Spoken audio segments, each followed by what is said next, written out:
हमें एक आदमी क्रिस दिखाया जाता है। क्रिस अपनी छुट्टियां मना रहा था, तभी ये एक लड़की से मिलता है। क्रिस और उस लड़की की नेचर सेम एक जैसी थी। दोनों की नेचर सेम मिलती जुलती थी, इसलिए दोनों एक दूसरे को पसंद करने लगते हैं। अब इस लड़की का नाम एनी था। एनी और क्रिस दोनों एक दूसरे से शादी भी कर लेते हैं। इसके बाद दोनों के 2 बच्चे होते हैं। ये दोनों अपनी लाइफ हंसी खुशी गुजार रहे थे, मगर तभी एक दिन इनके बच्चे स्कूल तो जाते हैं मगर वापस नहीं आते, क्योंकि उनकी स्कूल बस का एक्सीडेंट होता है और एक कार क्रैश में दोनों की डेथ हो जाती है, जिसके बाद इन दोनों की फैमिली बिखर कर रह जाती है। क्रिस और एनी बहुत बड़े ड्रामा में चले जाते हैं। अब दोबारा से अपनी लाइफ को नॉर्मल करना इनके लिए बहुत ज्यादा मुश्किल था। इसके बाद हमें बहुत टाइम बाद का सीन दिखाया जाता है, जहां पर क्रिस अपने हॉस्पिटल में काम कर रहा था और एक बच्चे की रिपोर्ट देख रहा था, और ये टाइम उस टाइम से 4 साल बाद का टाइम था। तभी इसके पास एनी की कॉल आती है। वो इससे कहती है कि आज इसके पास आर्ट पेंटिंग्स आने वाली थी जो इसने एग्जीबिशंस में लगानी थी,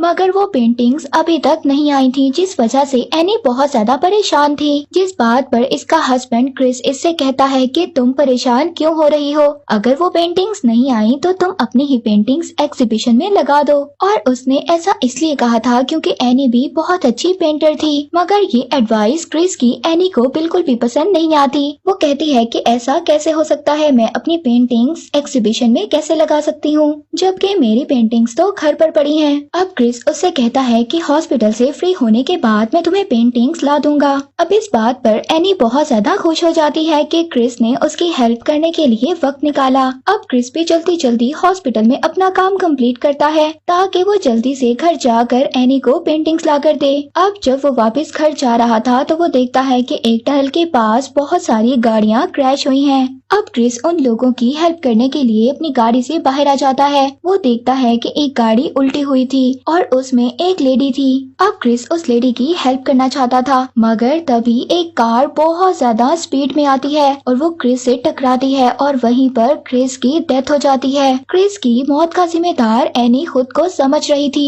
अब एनी बहुत ज्यादा टूट चुकी थी। वो सोचती है कि आज उसकी फैमिली उसके साथ नहीं है। पहले उसके बच्चों की डेथ हो गई और फिर उसके हस्बैंड की। उसके साथ कोई भी नहीं है और सबका जिम्मेदार अब वो खुद को समझ रही थी। अगर वो उस दिन अपने बच्चों को स्कूल लेने जाती तो उसके बच्चों के साथ ये सब कुछ ना होता, और आज अगर वो अपने हस्बैंड को जल्दी वापस आने का ना कहती तो उसके हस्बैंड का एक्सीडेंट ना होता। पर तभी वहाँ पर हम क्रिस को देखते हैं जो एनी के साथ है, मगर ये तो क्रिस की सोल थी जो एनी को नजर नहीं आ रही थी। क्रिस एनी से बात करने की कोशिश करता है। वो एनी को बुला रहा था, तभी एनी को कोई परछाई भी महसूस होती है। अब जो एनी को परछाई नजर आई थी वो क्रिस से कहती है कि तुम मर चुके हो और तुम्हें यहाँ से चले जाना चाहिए, मगर ये उस परछाई से कहता है कि ये कहीं पर भी नहीं जाएगा, ये एनी के साथ रहेगा। ये परछाई उसको अपना नेम एल्बर्ट बताती है। क्रिस उस परछाई से कहता है कि मैं तुम्हें क्यों नहीं देख सकता, तुम मुझे तब देख सकते हो जब तुम देखना चाहते हो। वहीं पर हम एनी को देखते हैं जो क्रिस की याद में कुछ लिख रही थी। क्रिस उसको अपने होने का एहसास दिलाना चाहता था। ये एनी के पेन को खुद स्लाइड्स करवाता है और लिखवाता है कि मैं यहीं पर हूँ, मुझे महसूस करो। एनी वहाँ पर बहुत ज्यादा रोने लग जाती है और रोते हुए वहाँ से चली जाती है। वो कहती है कि ऐसा कैसे हो सकता है, ये सब कुछ उसका वहम है। क्रिस की तो डेथ हो चुकी है। अब अगले दिन एनी क्रिस की कब्र पर जाती है। वहाँ पर क्रिस भी उसके साथ होता है। अब क्रिस उसको दोबारा से अपने होने का एहसास दिलाना चाहता था, तभी एनी वहाँ पर और जोर जोर से रोने लग जाती है। अब क्रिस यहाँ पर समझ गया था कि मैं मर चुका हूँ, मैं जिंदा लोगों को अपने होने का एहसास नहीं करवा सकता, मुझे अब यहाँ से चले ही जाना चाहिए, और वो वहाँ से चला जाता है।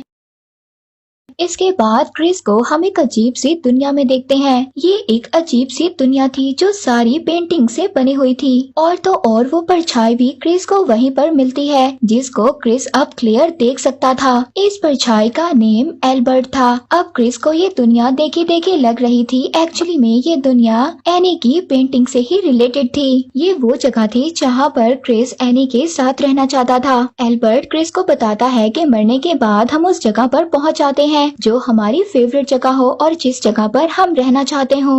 वहीं पर क्रिस अब एक घर पे देखता है जिसकी पेंटिंग एनी ने बनाई थी और क्रिस इस घर में एनी के साथ रहना चाहता था। क्रिस अब एल्बर्ट के साथ इस घर में चला जाता है। एल्बर्ट इस घर में एक सुराख करता है जिसके बाद ये दुनिया बिल्कुल नॉर्मल हो जाती है, जबकि ये दुनिया तो पेंटिंग से बनी हुई थी। वहाँ पर असल दुनिया में एनी अब एक पेंटिंग बनाती है। अब वो उस पेंटिंग में एक प्यारा सा दरख्त बनाती है। इस पेंटिंग का असर क्रिस की दुनिया में भी होता है। अब क्रिस की भी दुनिया में उसको वही प्यारा सा दरख्त नजर आता है। एल्बर्ट उसको कहता है कि तुम दोनों सोलमेट्स हो, इसी वजह से उसकी पेंटिंग्स का असर यहाँ पर हो रहा है। अब एनी को ये पेंटिंग नहीं अच्छी लग रही थी, वो इस पर पानी फेंक देती है जिससे ये पेंटिंग खराब हो जाती है। अब क्रिस की दुनिया में भी ये जो प्यारा सा दरख्त था ये खत्म हो जाता है। उस दरख्त के पत्ते अब झड़ जाते हैं। इस बात पर क्रिस को बहुत ज्यादा दुख हो रहा था। उसको ये बात पता चल चुकी थी कि एनी उस दुनिया में बिल्कुल अकेली है। अब तभी क्रिस को अपनी दुनिया में अपनी बेटी का एक टॉय मिलता है। वो उसको उठाता है और एल्बर्ट से कहता है, वो बहुत ज्यादा खुश होता है, कहता है कि अब इस दुनिया में मैं अपने बच्चों से भी मिल सकता हूँ। जिस पर एल्बर्ट अब क्रिस से कहता है कि ये ऐसी दुनिया है जहाँ पर सब ने अपनी अपनी दुनिया बना रखी है। वो कहता है कि तुम्हारे बच्चों ने भी अपनी ही दुनिया बना रखी होगी। क्रिस कहता है, अब मैं क्या कर सकता हूँ कि मैं अपने बच्चों से मिल सकूँ। इस पर एल्बर्ट कहता है कि तुम अपने बच्चों से तब मिल सकते हो जब तुम उससे मिलना चाहते हो।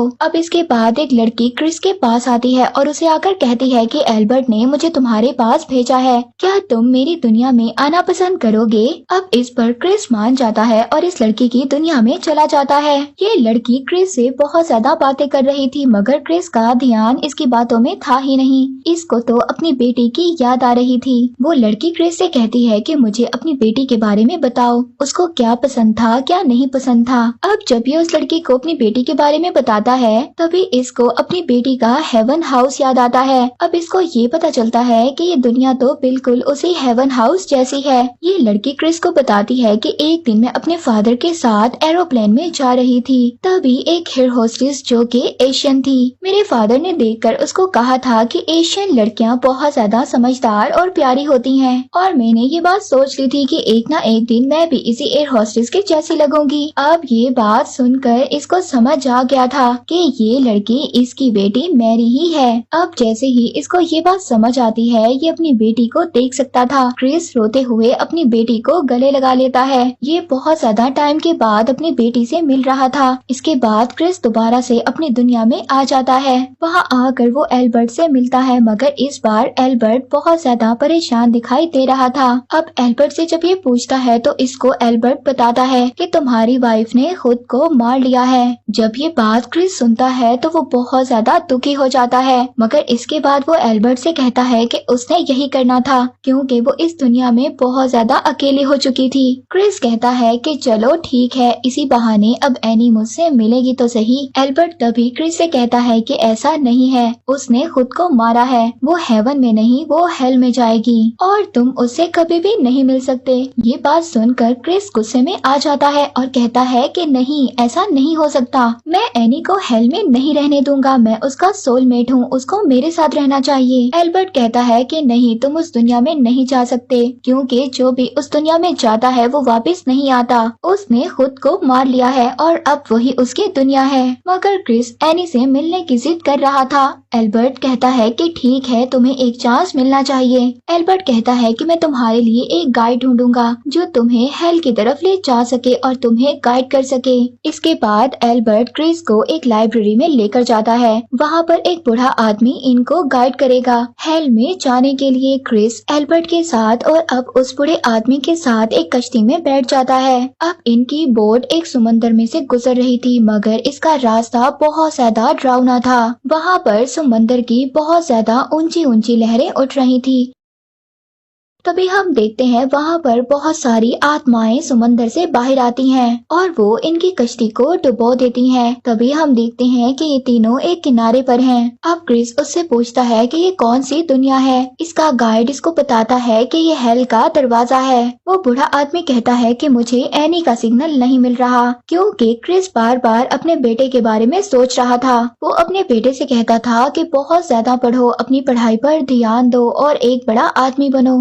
और लोगों की मदद किया करना। अब यहाँ पर क्रिस को ये बात समझ आ गई थी कि एल्बर्ट इसी का बेटा है जो कि मरने के बाद भी लोगों की मदद कर रहा था, और तो और वो अपने फादर की भी मदद कर रहा है। अब जैसे ही क्रिस अपने बेटे को पहचानता है, इसका बेटा इसके गले लग जाता है। वो उसका बेटा क्रिस को कहता है कि आपको पता है कि मैं एल्बर्ट के रूप में क्यों हूँ, क्योंकि आपने अपनी मेडिकल प्रैक्टिस एल्बर्ट को ही फॉलो कर की थी। अब वहाँ पर जो बूढ़ा आदमी था वो क्रिस से कहता है अब एल्बर्ट यानी कि जो क्रिस का बेटा था वो हमारे साथ आगे नहीं जा सकता, क्योंकि क्रिस पहले जितना अपनी वाइफ के बारे में सोच रहा था क्या पता वो उतना ना सोचे। अब क्रिस अगर अपनी वाइफ से मिलना चाहता है तो उसे अकेले ही आगे आना होगा। अब एल्बर्ट पीछे रुकता है और अपने फादर को बेस्ट ऑफ लक कहता है कि वो उसकी मदर और अपनी वाइफ को ढूंढ कर लाए। अब वहाँ पर आगे जाने पर क्रिस को बहुत सारे सर जमीन में धसे हुए मिलते हैं। वहीं पर वो एनी का सर भी देखता है।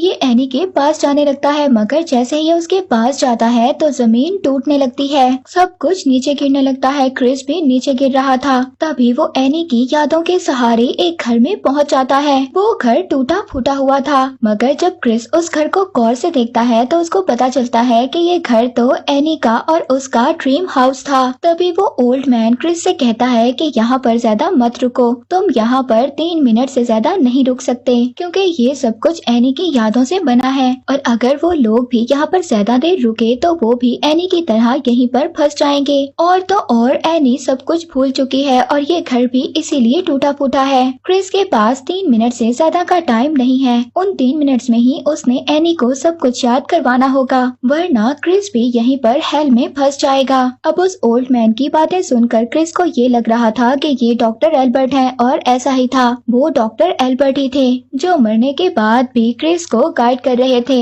इसके बाद क्रिस इस टूटे फूटे घर में एनी को ढूंढने लगता है और उसको एनी मिल ही जाती है। एनी क्रिस का नाम तो ले रही थी, मगर उसके सामने आने पर वो उसको नहीं पहचान पाती। ये उसको बार बार कह रहा था कि यही उसका क्रिस है, मगर ये उसको पहचान नहीं पाती। वो ऐसा समझ रही थी कि शायद ये कोई और आदमी है जो खुद को क्रिस बता रहा है। ये एनी को बार बार समझाता है, मगर एनी इसकी कोई भी बात नहीं मानती, और इसके बाद क्रिस हार मान जाता है। ये दोबारा से एल्बर्ट के पास जाता है और कहता है कि मैंने हार मान ली, एनी मेरी बात नहीं मान रही। इस पर अब वो ओल्ड मैन एल्बर्ट उसको कहते हैं कि एक्चुअली में ये सफर एनी का नहीं बल्कि तुम्हारा था। यहाँ पर तुम्हें इसलिए लाया गया ताकि तुम ये देख सको कि ये दुनिया एनी की है, तुम्हारी नहीं, और तुम्हारी दुनिया हेवन ही है, और तुम दोनों अब एक दुनिया में नहीं रह सकते, और अब तुम्हारे लिए ये बेहतर है कि तुम जल्द से जल्द मेरे साथ हेवन में चले जाओ। क्रिस कहता है कि ठीक है, आपने ये समझ लिया कि मैंने हार मान ली, मगर आप ये नहीं समझ सके कि मैंने हार क्यों मानी।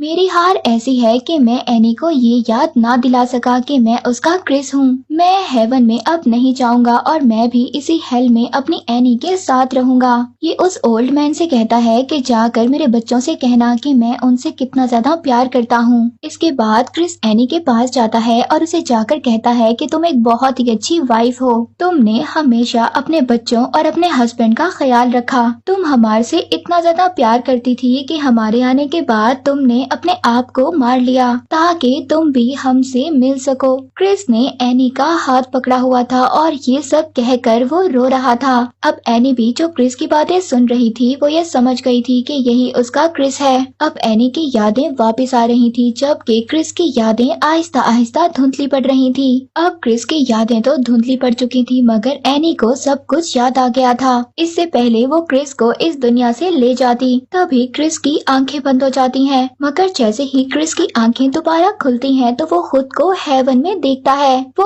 उसी जगह पर था जहाँ पर उसने एनी के साथ रहने का सोचा हुआ था। ये जगह उनका सपना था। उसको ऐसा लग रहा था कि वो जैसे अकेला ही हेवन में आ गया है और एनी वहीं हेल में रह गई है, मगर तभी हम एनी को देखते हैं जो उसके पीछे थी हेवन में। इसके बाद वहाँ पर वो अपने बच्चों से भी मिलती है और बहुत ज्यादा खुश हो जाती है। लास्ट सीन में हम एनी और क्रिस को देखते हैं। वो दोनों एक दूसरे से ये कह रहे थे कि हमें एक नया जन्म लेना चाहिए, अगले जन्म में भी हम दोनों एक दूसरे के साथ होंगे और साथ ही अपनी प्यारी सी दुनिया बनाएंगे। इसके बाद हम दो बच्चों को देखते हैं जो क्रिस और एनी ही हैं। इन दोनों ने नया जन्म लिया था। ये दोनों एक दूसरे को मिलते हैं। इसका मतलब ये था कि इन दोनों ने एक दूसरे को ढूंढ लिया था।